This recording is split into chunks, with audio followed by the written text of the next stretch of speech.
les experts du climat craignent un réchauffement de 4 à 6 degrés Celsius. Nous y sommes, nous sommes en 2100. L'Organisation mondiale du climat vient d'annoncer le chiffre de l'augmentation de la température sur Terre depuis 1850, plus 2,05 degrés Celsius. Il s'agit donc d'un formidable exploit pour l'humanité. Comment y est-elle parvenue? Nous allons vous le raconter pas à pas chaque semaine dans Génération Hydrogène, la chaîne de l'après-pétrole.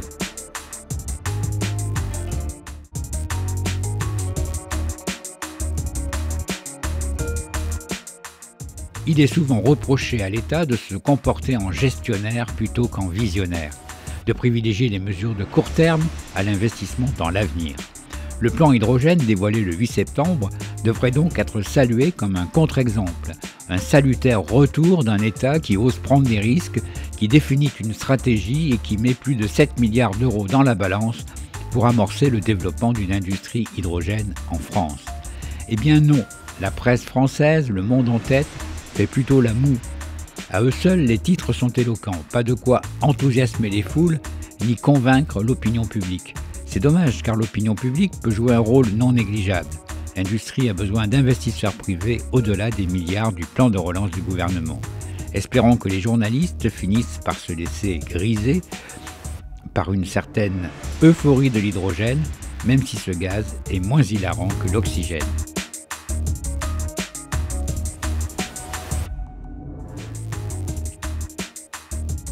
Loin de cette réserve de la presse, certains n'hésitent pas à rêver d'hydrogène. C'est le cas d'Olivier Lombard, un jeune pilote de 29 ans, auréolé de sa victoire aux 24 heures du Mans en 2011. Il a créé un nouveau constructeur automobile français, Hydrogène Motive Company, en 2018 et conçu une voiture de luxe dont le premier prototype doit être présenté en juin 2021 pour un lancement de la production en 2023. Bien sûr, on ne peut s'empêcher de penser à Elon Musk, qui a rejoint Tesla en 2004 avec le succès que l'on connaît. La route qui attend Olivier Lombard sera longue et sans doute difficile, mais on ne peut que saluer son ambition qui rappelle celle des pionniers de l'automobile française il y a un siècle. Chloé Zaïd a le même âge qu'Olivier Lombard, 29 ans. En février 2020, elle fonde la start-up Innova et s'associe au cabinet d'ingénierie Energy Observer Développement. Objectif: construire le premier yacht de série à hydrogène.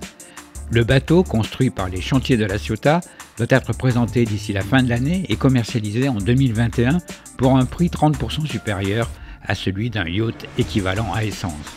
Innova bénéficie de l'expérience d'Energy Observer, le navire à hydrogène mis à l'eau en 2017 pour réaliser un tour du monde.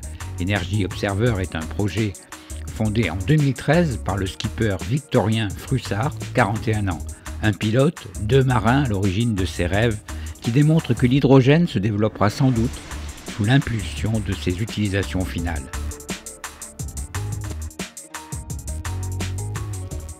Les organisations écologiques, en revanche, ne font guère preuve d'enthousiasme pour cette énergie pourtant verte.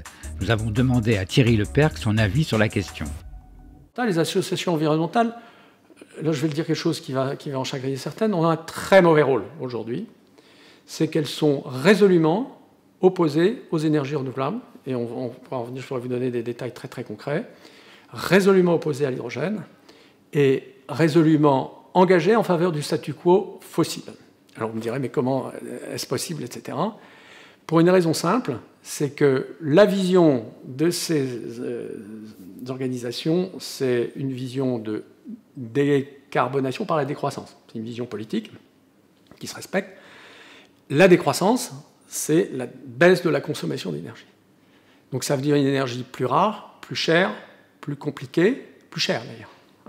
Plus cher. Ça veut dire qu'il faut payer l'énergie 2 fois, 3 fois plus cher. On a vu ce que ça donnait d'ailleurs. Tout le monde n'était pas forcément d'accord. Et l'idée qu'on puisse remplacer le pétrole et le gaz par un hydrogène décarboné, encore plus abondant et pas plus cher, est un anathème. Et je vais vous faire une révélation. Mon livre, je l'ai distribué, j'ai communiqué un certain nombre de choses. J'ai eu des patrons du CAC 40 qui l'ont rendu comme lecture obligatoire à leur cadre, qui m'ont fait intervenir devant 1000 personnes, etc. Enfin bref, pas tous, mais certains. Pas une association. Je n'ai pas eu un échange avec une association. J'ai interviewé Nous avons aujourd'hui le sujet, il faut que les gens le sachent, le sujet de l'hydrogène gêne le monde associatif, autant que le monde du charbon et du pétrole. Je dirais même probablement plus, puisqu'il vient changer cette vision du monde, qui est une vision de fin du monde, et que tout d'un coup, on a une ressource abondante pour tout le monde. Et ça, alors on pourrait dire que c'est une excellente nouvelle, c'est d'ailleurs la conclusion de mon livre, c'est quelque chose qui chagrine au plus haut point des gens qui ont fait un fonds de commerce de la collapsologie, qui est ce terme très à la mode.